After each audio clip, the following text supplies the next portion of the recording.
আজকে আমি আপনাদের দেখাবো আমি একটা ব্যাটারিতে দুইটা কন্ট্রোলার কিভাবে সেট আপ করলাম আর একটা প্লাস্টিক বোর্ডের মধ্যে এই দুইটা কন্ট্রোলার কিভাবে সেট আপ করলাম। তো স্টেপ বাই স্টেপ সম্পূর্ণ ভিডিওটি দেখুন, তাহলে বুঝতে পারবেন। তো অনেকেই জানেন আমার উপরে যেটা এই কন্ট্রোলার আছে এটা হচ্ছে যেটা 220 ওয়াটের প্যানেল সেটার জন্য, আর নিচে যেটা কন্ট্রোলার আছে আপনার অ্যানালগ কন্ট্রোলার, এটা হচ্ছে আপনার যে দুইটা 65 ওয়াট করে 130 ওয়াট মানে প্যানেল, এই দুইটার জন্য। এই দুইটা থেকে সর্বোচ্চ আমি আউটপুট পাই 50 ওয়াট, যেহেতু এগুলো প্রায় 2016-17 সালের প্যানেল। আর উপরের এখান থেকে আমি আউটপুট পাই প্রায় হচ্ছে 150 থেকে 60 সর্বোচ্চ পাই আর কি, ঠিক আছে। তো এখন আমি আপনাদের বলি আমি কানেকশনটা কিভাবে করলাম।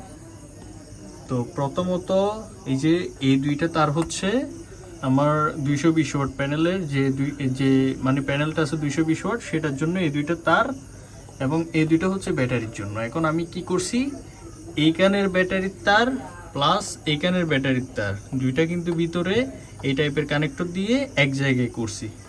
এক জায়গায় করার পরে এরপরে হচ্ছে যেটা হচ্ছে যে ওয়াট মিটারের মাধ্যমে ব্যাটারিতে লাইন চলে গেছে, এটা হচ্ছে সেটার সাথে কানেকশন করছি। মানে এদিকে কন্ট্রোলার দুইটার হচ্ছে মাইনাসটা যোগ করছি, এদিকে হচ্ছে প্লাসটা যোগ করছি, আর উপরে যেগুলো আছে এগুলোতে হচ্ছে এই দুইটা তার, মানে এটা দিয়ে আপনাদের জাস্ট বুঝাইলাম, ঠিক আছে। তো এইভাবে হচ্ছে কানেকশন করে দুই তারের মাধ্যমে আমি ব্যাটারিতে নিয়ে গেছি। তো দুইটা কন্ট্রোলারের আউটপুট এক জায়গায় হয়েছে, এক জায়গায় হয়ে ব্যাটারির ওয়াট মিটারের মাধ্যমে আমার এটা হচ্ছে ব্যাটারিতে চলে গেছে।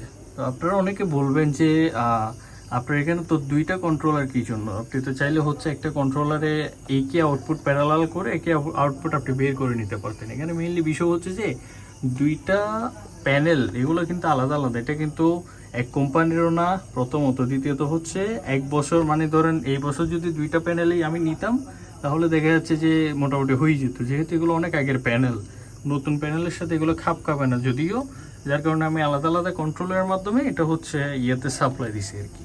তো অনেকে আবার এটাও বলতে পারে যে ভাই আপনি যে দুইটা আলাদা আলাদা কন্ট্রোলারের মাধ্যমে ব্যাটারিকে চার্জ দিচ্ছেন, তো ব্যাটারি কি ক্ষতি হবে না, বা ব্যাটারি কি আপনার মানে নষ্ট হয়ে যাবেন এরকম দুইটা আলাদা আলাদা চার্জার ইয়ার মাধ্যমে আপনি চার্জ দিচ্ছেন। আসলে এটার কোনো পসিবিলিটি নাই, কারণ হচ্ছে দুইটা আউটপুট হচ্ছে এক জায়গায় হয়ে সুন্দর করে বেরিয়ে যাচ্ছে। এখানে হচ্ছে আলাদা আলাদা চার্জিংয়ের কোনো বিষয় না। এখন যদি বিষয় হইতো যে এটা 10 ওয়াট দিচ্ছে, এটা 5 ওয়াট দিচ্ছে, কথার কথা, তাহলে হচ্ছে দুইটা এক জায়গা হয়ে 15 ওয়াট হয়ে কিন্তু আমার এটা ব্যাটারিতে চলে যাচ্ছে একদম ইজিলি। এটা যদি আমি আলাদা আলাদা তার দিয়ে ব্যাটারি দিতাম তাহলে একটা কথা। তো এভাবে হচ্ছে সুন্দরভাবে সেট আপ করলাম। আর এটা কিভাবে সেট আপ করছি এটা তো আপনাদের বলছি, এটা হচ্ছে একটা 65 টাকা একটা শীট। আমার আগের সেট আপ আর নতুন সেট আপ দেখলে অনেকেই বুঝতে পারবেন। আগে হচ্ছে অনেক অগোছালো ছিল, এখন মোটামুটি একদম সেট করে ফেলছি সব কিছু। বিকালবেলা থেকে হচ্ছে আমার এখানে কম্পিউটার রানিং, মানে একদম টোটালি অফ হয় নাই।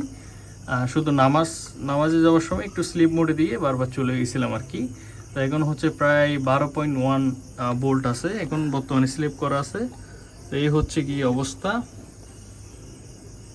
12.12। এখন টোটাল জমছে হচ্ছে প্রায় 4700। এটা হচ্ছে এরকম এমনি দেখাবে, কারণ দেখেন এটা লো চার্জ দেখাচ্ছে, কিন্তু আসলে যে চার্জ আছে এটা দিয়ে আমি কম্পিউটার যদি টানা চালাই এখনো পর্যন্ত 6 থেকে 7 ঘন্টা মিনিমাম চালাইতে পারবো।